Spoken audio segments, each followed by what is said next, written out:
It began on an ordinary afternoon. The sky over Colony 9 was a calm shade of gold, the kind that made the miners pause their drills and watch the horizon. Children were playing in the dust and the engineers were patching solar panels. No one expected the heavens to split open. At first, people thought it was another meteor shower, bright streaks flashing across the thin blue of the planet's sky. But the light didn't fade. It grew, swallowing clouds and drowning out the sun.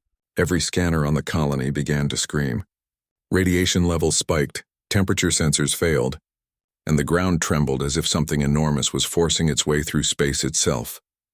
Then the light turned white, blinding, clean, and silent. The air rippled. The dust lifted. And when the colonists opened their eyes again, something enormous stood in the desert beyond the walls. At first glance, it looked like a crashed ship, half buried in sand. But the longer people stared, the more it became clear. It wasn't metal. It was alive. The creature moved. 8 long limbs unfolded, each as thick as a tower beam, shining like black glass in the harsh light.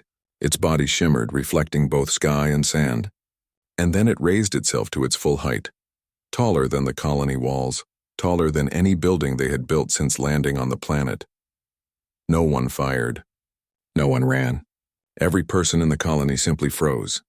Commander Vance shouted over the comms for everyone to stay calm, but even his voice trembled. Do not engage. Do not provoke it. The creature turned its head, or what looked like a head. Hundreds of eyes glowed softly, each one moving independently, each one reflecting the terrified faces of the humans below. The air felt heavier, thick with pressure, and a strange low hum that vibrated through the bones. Then it spoke. No mouth opened. No sound carried through the air. The words came straight into every human mind at once, deep and steady, like a heartbeat echoing through stone. My mate is gone. I seek a father for my offspring. 1,000 hearts skipped a beat. The translation text later said it was pure telepathy. Not a sound, not a broadcast. Just a presence pressing its message into every mind at the same moment. For a long while, no one dared breathe. Was it a threat? A demand? Some alien ritual we could not understand? The scientists rushed to analyze, to record. The soldiers took aim. The children cried, and still, the creature waited. Hours passed. The alien, later called Thren by the linguists, remained motionless, her 8 legs planted deep in the sand. The only movement came from the shimmer of light over her smooth, dark body, and the slow turn of her countless eyes. When night fell, she didn't leave. She didn't attack. She simply stayed there, silent, unmoving, like a monument carved by the gods. The colony lights flickered in the distance. People whispered prayers. The leadership called for quarantine zones, and drones hovered in cautious circles above her. But Thren ignored them all. The next morning, she began to hum. The sound wasn't from her mouth. It came from the air itself. A low, deep note that wrapped around every building and every heart. Those who heard it said it wasn't frightening, it was sorrowful. It sounded like someone calling for what was lost. Inside the main dome, Daniel Holt, a mechanic with grease still on his hands, paused his work. He didn't know why, but the sound made his chest ache. It reminded him of something he couldn't name. Maybe the look in his mother's eyes when she said goodbye before he left Earth. Maybe the silence after a storm. He didn't know yet that this feeling was the first touch of something that would change everything. Outside, Thren's eyes dimmed as the second sunrise broke across the dunes. The light painted her body in gold. Around her, the sand began to crystallize into strange patterns, like frozen waves. Command ordered all civilians indoors, but curiosity was stronger than fear. People gathered behind reinforced glass, staring out at the alien widow who had fallen from the stars. Every hour, she repeated the same phrase in their minds, slow and heavy, like a prayer drifting through the desert. My mate is gone. I seek a father for my offspring. Some thought it was a plea. Others thought it was a trap. But no one dared answer. No one yet knew that she had already chosen. And somewhere in the quiet hum of her voice, Daniel Holt felt something deep inside him stir. A pulse faint but warm, like a hand reaching across the emptiness of 2 worlds. He didn't know it then. But the moment he looked toward the desert and whispered, I'm sorry for your loss, God, and she heard him. And in that heartbeat of compassion, the alien widow turned all her eyes toward the colony, toward him. 3 days had passed since the alien widow appeared beyond the colony walls. The people of Colony 9 lived in a strange half-silence now. No laughter, no music, only whispers and the hum of the air recyclers. Thren still stood where she had landed. She didn't move. She didn't threaten anyone, she just waited. The scientists said she was dying. Her energy readings were dropping each day. The soldiers said she was dangerous, a ticking bomb, a weapon in disguise. The colonists said she was cursed, a ghost of some ancient star. But Daniel Holt didn't think she was any of those things. He spent his days in the lower repair bay, fixing broken drones and listening to the quiet. Every few hours he felt her voice brush against the edge of his thoughts, soft, faint, but full of aching loneliness. It wasn't like speech. It was like emotion itself whispering through him. So many minds. But only one heart that listens. He tried to ignore it. He told himself it was stress, exhaustion, or some trick of the alien's telepathic field. But every time he closed his eyes, he saw her, standing tall in the desert, her body glowing with soft starlight, waiting for something she could not find. That night, he couldn't sleep. The sky outside his window was full of shifting blue light from Thren's ship, if it even was a ship. He stood by the glass looking out at her massive shadow. For a moment he thought she was looking back, then he felt it again. Warm, heavy, a pulse that wasn't his own. Daniel Holt, he froze. She had never spoken a name before. His name echoed inside him, deep and gentle, as if carried by the wind itself. You carry the warmth, he once did. Daniel stumbled backward, nearly falling. His heart raced. He didn't understand. He didn't want to understand. He called command, shouting that the alien had made contact, but when they checked the monitors, there was nothing. No sound, no reading, no trace of telepathy. They didn't believe him. Get some rest, Commander Vance said. You're overworked. But Daniel knew what he'd felt. That connection wasn't imagination. It was real, too real. The next morning, everything changed.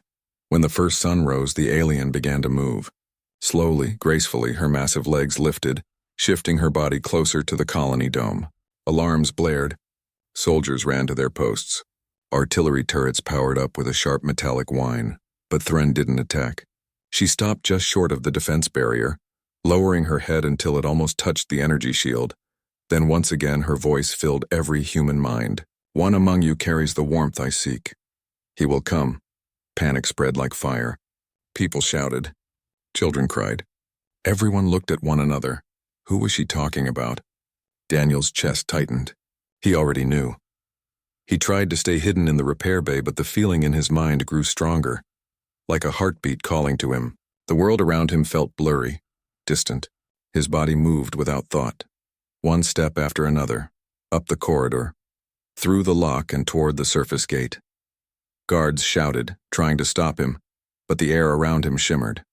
The electronics flickered and died, and then the gate opened by itself. Outside, the wind carried fine golden dust. The sun burned low and orange. Thren stood before him, vast, majestic, and yet so sad. Daniel felt no fear now, only an aching heaviness inside his chest. She bent her massive body lower so that her many eyes were level with him.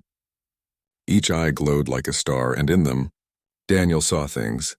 Flashes of worlds long gone, of oceans of light, of creatures unlike anything human imagination had ever shaped. Then gently she reached into his mind again. I am Thren, she said. My mate's essence has faded. My offspring wait in silence. They need a spark, the warmth of a living soul to guide them. Her thoughts were heavy with grief. Every word felt like the sound of rain on a grave. You have that warmth, she whispered. The spark that endures even through sorrow. Daniel trembled. He didn't know what to say. Why me? He asked aloud. His voice cracked. I'm just a mechanic. I fix things. I'm not. You fix what is broken, Thren answered. So few among your kind still try. A tear rolled down his cheek before he even noticed it. Something inside him, something fragile and old, broke open. He realized then that she wasn't choosing him out of need alone. She was choosing him out of trust. Behind him, soldiers shouted, ordering him to step back. The hum of weapons filled the air. But Thren only raised one great limb and touched the invisible shield between them. A blue light rippled. The shield vanished. Come, she said, and see what your heart can heal. Daniel took one last look at the colony, the only home he'd known since leaving Earth. And then, slowly he stepped forward into her shadow. The desert wind swirled around him, carrying the faint echo of her thoughts. You have been chosen.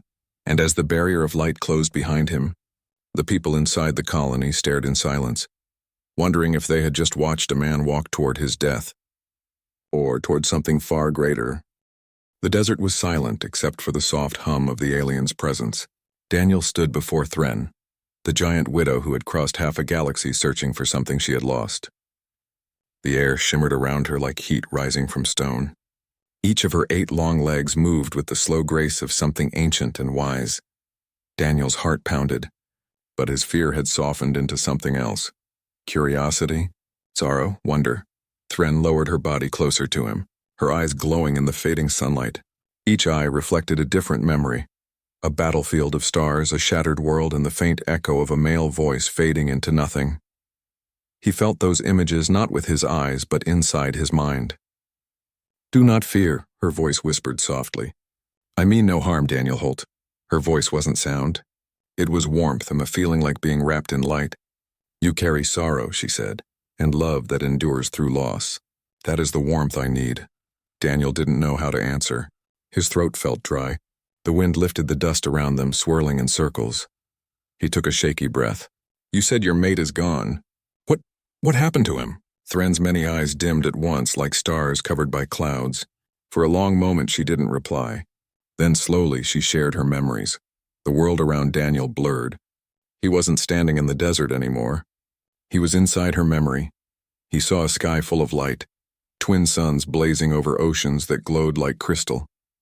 He saw creatures like her, vast and beautiful, weaving silk-like energy between mountains of stone. Then came fire. Ships tearing through the clouds, weapons flashing. Screams echoed across the stars. And then he saw him, Thren's mate, tall and proud, fighting beside her. He saw him fall. He felt her grief. Deep, endless, crushing. The connection was so strong that Daniel fell to his knees. He couldn't breathe. Her pain ran through him like a storm of glass. I watched his light fade, she said. Our bond was one mind, one soul. When he died, half of me died too. Daniel pressed a hand to his chest, gasping. The emotion wasn't his, but it felt real, more real than anything he'd ever known. Thren's voice softened. Our offspring wait within the ship. Their minds are empty without his guidance. They need balance. They need a father. Her words struck deep. Daniel looked up at her glowing eyes. You mean, you want me to raise them? Not as your kind raises flesh, she answered. They need your soul, your essence, to guide their becoming. They are not yet matter or spirit. They are possibility. Daniel stared, trying to understand. You want to take my life? Thren's body shifted slightly, a ripple of blue light running through her. No, she said. Not your life. Your warmth. Your memory of love. She reached out one delicate limb, sharp but gentle. It hovered inches from his chest. I do not take, I share. As I shared with my mate, you will see as I see, feel as I feel, and when it is done they will live, and so will you. Daniel hesitated. His mind spun with fear and questions. If she was lying, this could kill him. If she was telling the truth, it could change everything. He thought of the colony, people hiding behind walls, afraid of what they didn't understand.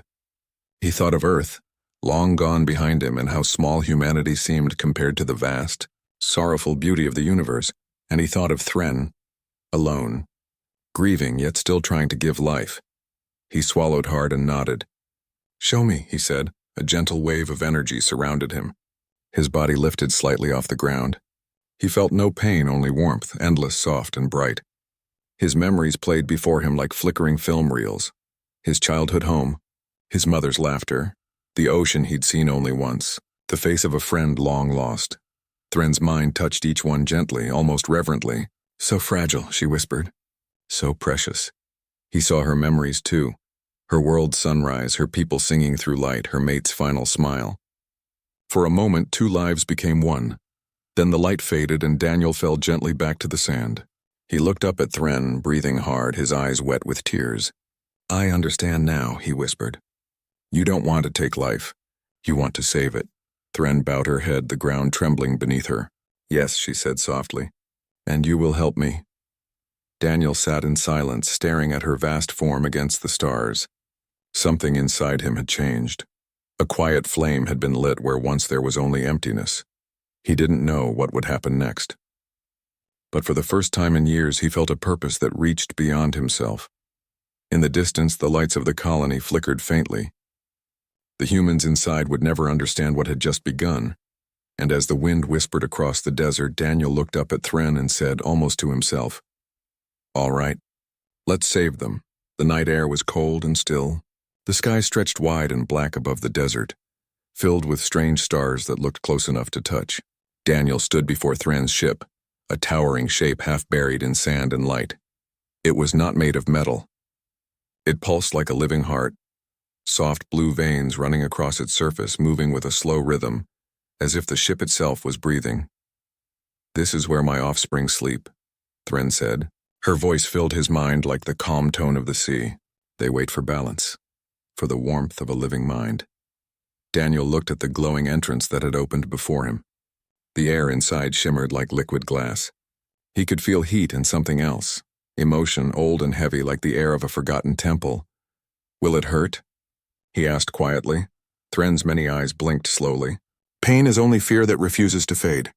You will feel a connection." He took a deep breath. "Then let's begin." Thren lowered her body, extending one of her long limbs. The end of it was delicate, covered in fine silk-like tendrils that moved on their own. They wrapped gently around Daniel's wrist, warm and soft like water made of light. In that moment, the world vanished. He was no longer standing in sand. He was falling through color and memory, through a storm of light that whispered every sound he had ever known. He saw flashes of his life, laughter, rain, the scent of oil and steel, his mother's song, his friend's handshake, the emptiness he carried since the war that took everything from him. And then he felt her. Not Thren's voice, but her soul, a vast endless echoing with grief and beauty. He saw her memories again, but clearer this time. He saw her mate's last breath, the way his eyes dimmed as he whispered her name. He saw her wrap his fading light in strands of her own life and hide it in the ship, hoping one day it would live again. "I could not save him," she whispered in his heart, "but I can give his children a chance to know love, the kind your kind carries even in pain." Daniel felt his chest tighten. The connection went deeper. He felt her emotions mixing with his, her ancient wisdom and his fragile humanity forming something new. Then, light surrounded them both. He found himself standing in a vast chamber inside the ship. Around him floated thousands of cocoons glowing like stars. They pulsed softly as if each one held a heartbeat. "These are your children?" Daniel asked softly. "Our children," Thren corrected. "They wait for us." He stepped closer to one of the cocoons. Inside he could see a shape, not yet formed, a swirl of light and shadow, neither human nor alien. It flickered gently as he reached out his hand. The moment his fingertips brushed the surface, a spark jumped between them. A rush of warmth filled his body. He saw flashes, a child's laughter that did not yet exist, a small hand reaching out, a voice calling from the future. It was love. Pure, unconditional love. Tears streamed down Daniel's face. "They're beautiful," he whispered. "They will be what they are meant to be," Thren said. "Part of me. Part of you. Born of two kinds of love." The cocoons pulsed brighter now, each one responding to his heartbeat. It was as if they recognized him, as if they knew he had come for them. Thren's light dimmed slightly. Daniel turned to her. "What's happening?" She looked tired, her limbs trembling faintly. "The bond takes from me," she said. "My life joins with yours to shape theirs. The circle completes." Daniel shook his head. "No, you can't. You'll die." "All life ends," she said gently. "But through this, my kind continues. You will carry the warmth. You will teach them to feel, to hope, to build. That is your gift." Daniel took a step closer to her, his voice breaking. "I don't want you to die." She smiled, or something close to it. Her many eyes softened, glowing like fading embers. "Then remember me," she whispered. "Remember that love, and even across the stars, is never lost." The light around them grew so bright that Daniel had to close his eyes. He felt her touch his heart one last time, not with sorrow but with peace. When he opened his eyes again, he was lying on the desert floor, surrounded by faint blue dust. The ship pulsed quietly behind him, alive with new light. Thren was standing over him, weak but smiling. "It is done," she said softly. "They know you now." Daniel looked toward the ship. The cocoons inside glowed brighter, beating in time with his heart. He could feel them, thousands of tiny minds reaching out to him, warm and gentle. He looked up at Thren and whispered, "What happens now?" Her eyes shimmered like falling stars. "Now we wait for them to wake." And as the first light of dawn spilled across the sand, Daniel realized that he was no longer just a man. He was part of something vast and beautiful, something born of love, loss, and the endless reach of life itself. The next morning came with wind and light. The desert stretched quiet and endless, but something had changed. The air carried a strange warmth, like the breath of a living world. Inside the glowing ship, the cocoons pulsed brighter than before. Daniel could feel them, thousands of faint heartbeats echoing in his chest. Their minds brushed his own like whispers of new life. But peace never lasts long where fear rules. Back in Colony 9, the alarms began to scream. Satellite scanners showed a massive energy spike coming from Thren's ship. To the humans inside the colony, it looked like a weapon charging. Commander Vance gave the order to prepare the strike. The scientists argued, shouting that the alien wasn't hostile. But the military had waited too long in fear. They didn't want understanding. They wanted control. Daniel didn't know what was happening until the first drone flew overhead. He looked up and saw their shadows darken the sand. Dozens of armed machines circling like vultures. Thren lifted her head slowly, her many eyes glowing with quiet warning. "Your kind fears what it cannot feel," she said softly. Daniel's stomach twisted. "They think you're going to attack." "I would never harm them," she whispered. "But I will protect what must live." Her voice trembled. Not with anger, but sadness. Daniel ran forward, waving his arms, shouting into the comm link on his wrist. "Stop the attack! She's not the enemy!" I repeat, she's not the enemy. No one listened. Inside the colony walls, the officers watched the monitors with cold faces. "We can't risk it," Vance said. "If it fires, we're all dead." The drones aimed their weapons. Daniel turned back toward Thren. "You have to run, hide something." Thren shook her massive head slowly. "There is no running from fear. There is only showing it truth." The air grew heavy. The sand began to rise in thin spirals around her body. Her limbs spread wide, forming a circle of shimmering light that surrounded her ship. Daniel stepped closer, his heart pounding. "Please, don't fight them." "I will not fight," she said. "But I will not let them destroy life." The first missile launched. Time slowed. Daniel screamed her name, but the sound drowned in the roar of the explosion. The missile hit the light barrier and burst into fire. A wave of energy rippled across the desert. Daniel fell backward, his ears ringing. When he looked up, Thren was still standing, her barrier glowing brighter but cracks of light spidering through it. Smoke curled from her body where the blast had touched her. She could have retaliated. She could have wiped out the drones, the base, maybe the whole colony. But she didn't. Instead, her voice echoed across every human mind on the planet. "Do not fear what you do not understand." Her tone wasn't a command, it was a plea. Inside the colony, people froze. Children began to cry. Scientists dropped their tools. Even Commander Vance hesitated. The sound of her voice filled the air like a heartbeat. Daniel got up and ran toward her. He could feel her pain through the bond, burning, spreading. "Thren, stop!" he shouted. "You're dying!" "Better I fade," she whispered. "Then let hate burn what must be born." Another wave of light pulsed from her, brighter than the sun. It spread over the colony, over the soldiers, the ships, the dunes, and for a few seconds everyone felt her. Her love, her grief, her memory of a mate lost and the dream of life reborn. The drones fell silent. The guns stopped firing. Men and women dropped to their knees, not in pain, but in awe. Daniel reached her side. She was trembling now, her huge limbs sinking into the sand. The light around her was dimming. He placed a hand on her nearest leg, tears streaming down his face. "You saved them even after they tried to kill you." "I did not save them," she said weakly. "You did." Her body began to fade, slowly turning into blue mist that shimmered in the rising sunlight. "They will remember you," she whispered. as the warmth that gave them life. Daniel shook his head, his voice cracking. No, and don't leave me. You said we'd wait for them to wake. You will wait, she said. Through them. Her massive eyes dimmed one by one, each closing like a star falling from the sky. Daniel screamed her name again, but she was already gone, her form breaking apart into 1,000 tiny sparks that drifted toward the ship. The cocoons inside began to glow with new life, brighter and stronger, as if taking her last breath and turning it into their first. The desert wind grew still.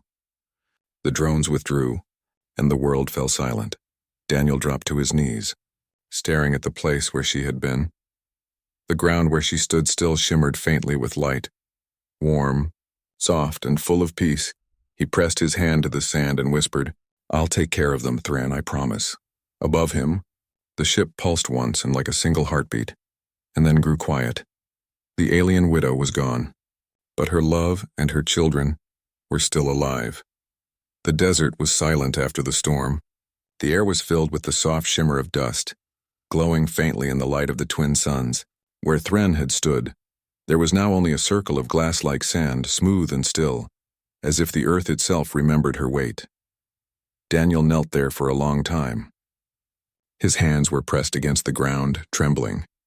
He could still feel the echo of her touch, the warmth that lingered soft and alive deep inside him. She was gone. Truly gone, but not lost. When he lifted his eyes, the great ship before him was no longer silent.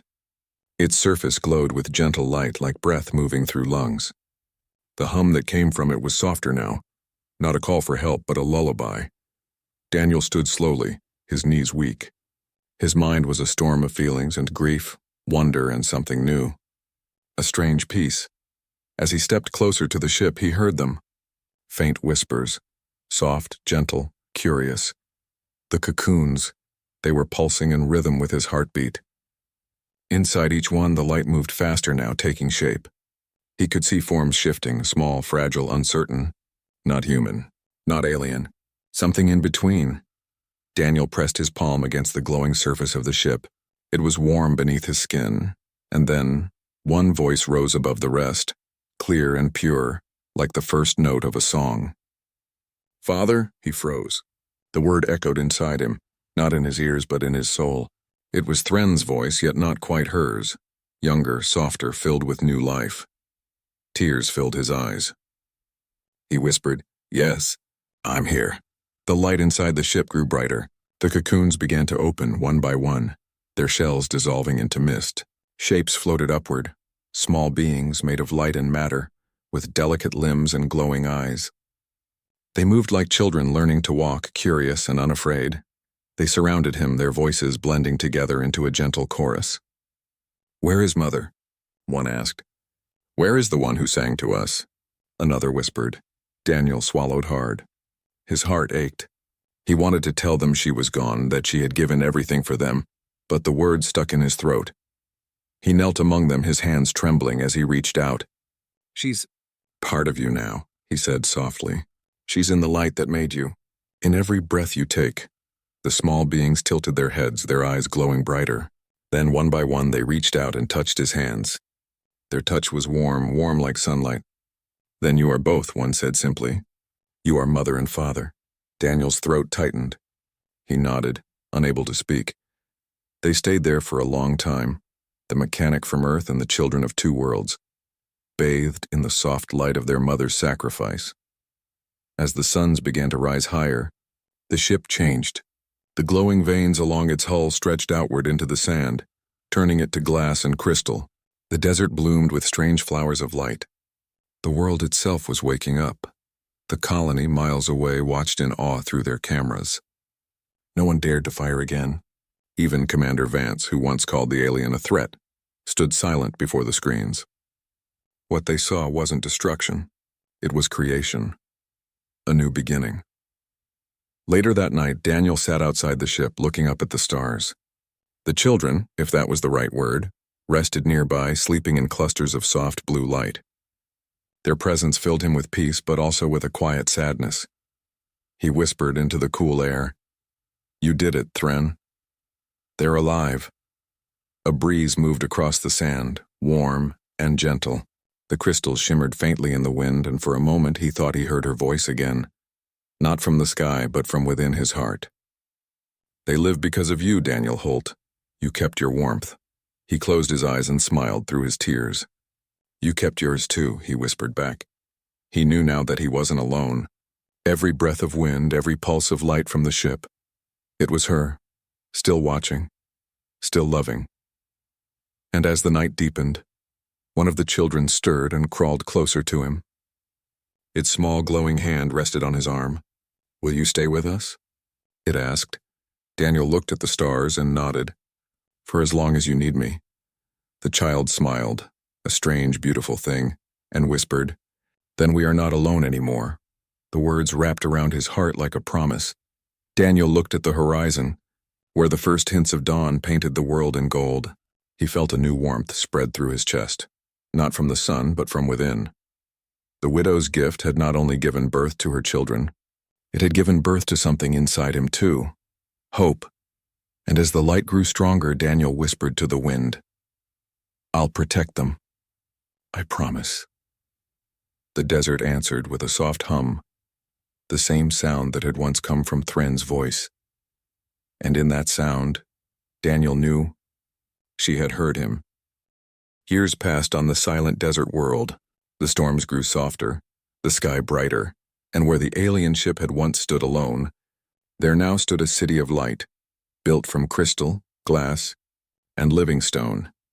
Daniel Holt watched it rise with his own eyes. The children, Thren's offspring, grew faster than humans. Their bodies changed with each season, adapting, learning, becoming more graceful with every sunrise. Some looked almost human, their faces soft and curious. Others were strange and beautiful, with shimmering eyes and limbs that moved like liquid light. But all of them shared one thing: warmth. The warmth she had given him.